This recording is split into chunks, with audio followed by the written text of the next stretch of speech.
السلام عليكم. اليوم عندنا هاي الدوج هورنت 2024. السيارة صاحبها شايل راس باتري مرجعة بدون أي سبب، وعلى أثر هاي شيلة راس الباتري مثل ما تلاحظون. الداشبورد كل اتنشناتها متوهجة مثل ما تلاحظون، رادار، مشط ستيرن، شيك انجن، نظام مانع الانزلاق. هذا الموضوع مالته سبق وان عالجناه بفيديوهات سابقة بالبرمجة. أيضا راح نعالج هذا الموضوع البرمجة بسبب شيلة راس الباتري وفقدان مشط الستيرن للزاوية مالته. خليكم ويانا لنهاية الفيديو. السلام عليكم. حاليا بعد البرمجة مثل ما تلاحظون كل الاتنشنات اللي كانت موجودة بالعدادات طفت، إضافة إلى أنه الهايبريد أوضاع القيادة رجعت تشتغل.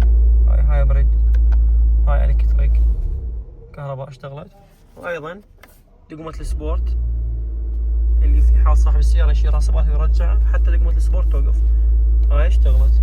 كذلك الإشارات كان صاحب السيارة من يفتح إشارة يسار أو يمين وغير ستيرن ما ترجع إلى سابق عهدها. حاليا رجع الأوتو، توقف السويتش مالتها فعال مثل ما تلاحظون، ما عندنا أي مسج. قبلوا تحياتنا.